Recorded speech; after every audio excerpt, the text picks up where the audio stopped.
I thought we could show the video of Mahmoud getting detained.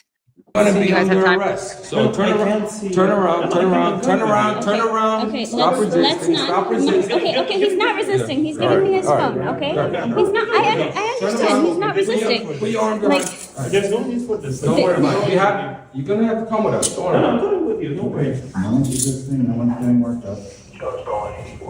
You guys really don't need to be doing all of that. It's fine. حبيبي كيف بدي اتصل فيك؟ Take Amy. Call Amy. Okay. Hi, Amy. Yeah, they just like handcuffed him and took him. I don't know what to do. And what should I do? I don't know.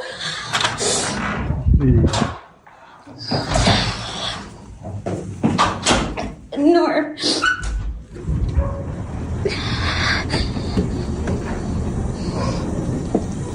Let me ask.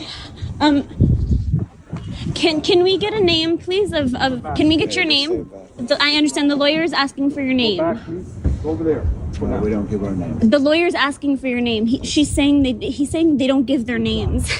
Oh yeah, that's right. We'll be taken to immigration custody at 26 Federal Plaza. I'm sorry. Can you repeat that? We'll be taken to immigration custody at 26 Federal Plaza. She said they're taking him to 26 Federal Plaza.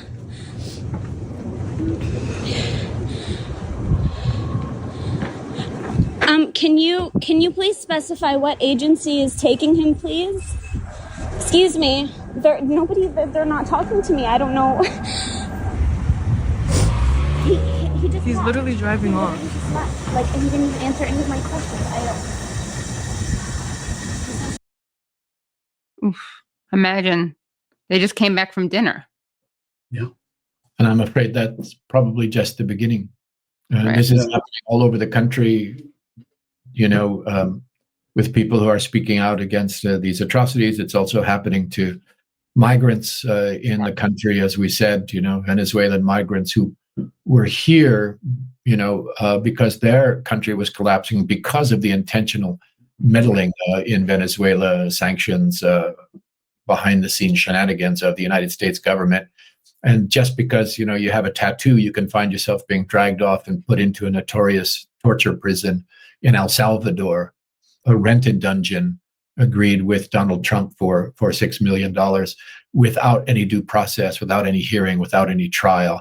Innocent people are undoubtedly among those who have been shipped off in this way. So we are really in a situation of lawlessness. I think everyone in this country is now at risk, and it just goes to show you Israel has been stripping away the human rights of the Palestinian people for 80 years.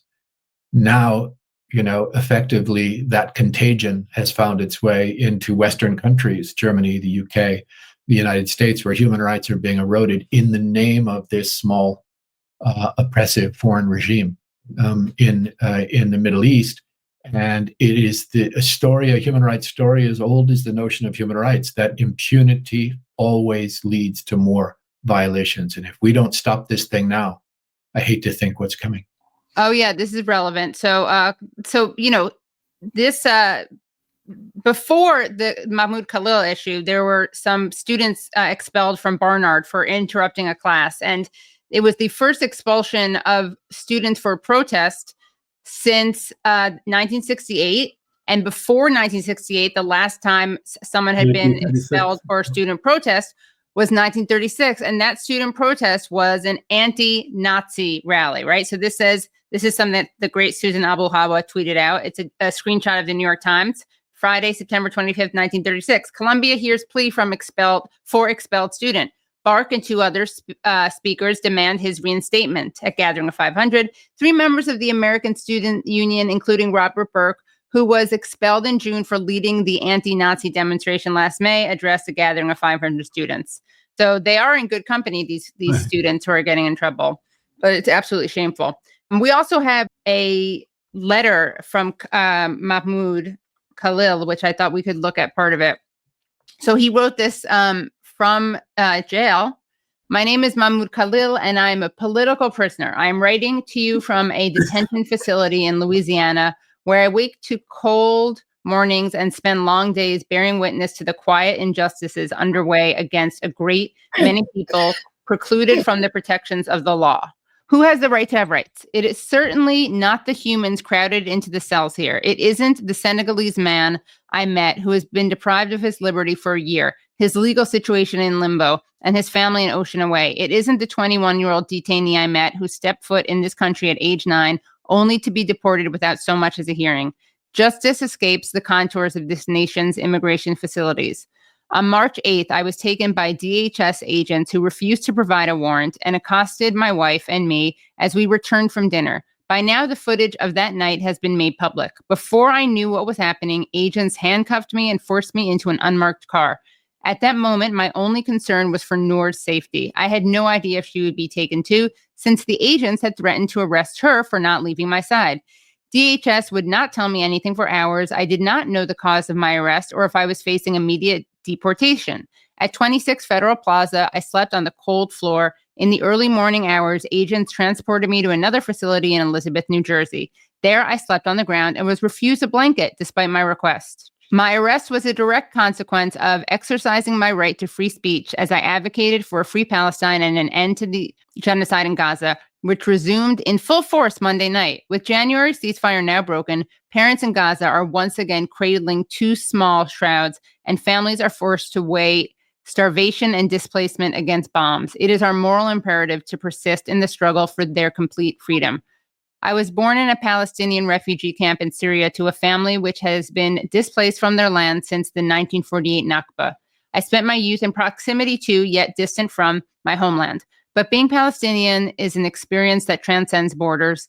I see in my circumstances similarities to Israel's use of administrative detention, imprisonment without trial or charge, to strip Palestinians of their rights. I think of our friend Omar Khatib, who was incarcerated without charge or trial by Israel as he returned home from travel. I think of Gaza hospital director and pediatrician Dr. Hussam Abu Safiya, who was taken captive by the Israeli military on December 27 and remains in an Israeli torture camp today. For Palestinians, imprisonment without due process is commonplace. I've always believed that my duty is not only to liberate myself from the oppressor, but also to liberate my oppressors from their hatred and fear. My unjust detention is indicative of the anti-Palestinian racism that both the Biden and Trump administrations have demonstrated over the past 16 months as the U.S. has continued to supply Israel with weapons to kill Palestinians and prevented international intervention. For decades, anti-Palestinian racism has driven efforts to expand U.S. laws and practices that are used to violently repress Palestinians, Arab Americans, and other communities. That is precisely why I am being targeted. While I await legal decisions that hold the future of my wife and child in the balance, those who enabled my targeting remain comfortably at Columbia University. President Shafiq Armstrong and Dean Yahimilo laid the groundwork for the U.S. government to target me by arbitrarily disciplining pro-Palestinian students and allowing viral doxing campaigns based on racism and disinformation to go unchecked. Columbia targeted me for my activism, creating a new authoritarian disciplinary office to bypass due process and silence students criticizing Israel. Columbia surrendered to federal pressure by disclosing student records to Congress and yielding to the Trump administration's latest threats. My arrest, the expulsion or suspension of at least 22 Columbia students, some stripped of their BA degrees just weeks before graduation, and the expulsion of SWC President Grant Minor on the eve of contract negotiations are clear examples. If anything, my detention is a testament to the strength of the student movement in shifting public opinion toward Palestinian liberation. Students have long been at the forefront of change, leading the charge against the Vietnam War, standing on the front lines of the civil rights movement, and driving the struggle against apartheid in South Africa. Today, too, even if the public has yet to fully grasp it, it is students who steer us toward truth and justice. The Trump administration is targeting me as part of a broader strategy to suppress dissent. Visa holders, green card carriers, and citizens alike will all be targeted for their political beliefs in the weeks ahead. Students, advocates, and elected officials must unite to defend the right to protest for Palestine. At stake are not just our voices, but the fundamental civil liberties of all. Knowing fully that this moment transcends my individual circumstances, I hope nonetheless to be free to witness the birth of my firstborn child. Wow. Absolutely powerful. It's a historic document. It should be mandatory reading for anybody who cares about human rights. Yeah, that was really quite amazing. Yeah. It is a profound document. It's a historical document I think it ought to be mandatory reading for the for U.S. Congress, for Chuck Schumer, for Mike Johnson, for all the others that so casually and cavalierly paint all Palestinians with a broad brush as people who are undesirable and so on. I mean, something that Bitar does all the time, by the way. They're the ones that apparently handed the list of hundreds of Palestinians in the United States of America. So they're the ones that keep saying they send messages and so on to the people of Gaza, to the Palestinians in the West Bank and others, and say nobody wants you. You are, you're a human refuse. Nobody would care for you. We can kill you. Nobody would care. We can do this. Nobody, and no one would care, and so on. And that is the group that the U.S. is dependent on to basically, as Craig said, to prosecute this case against Mahmoud.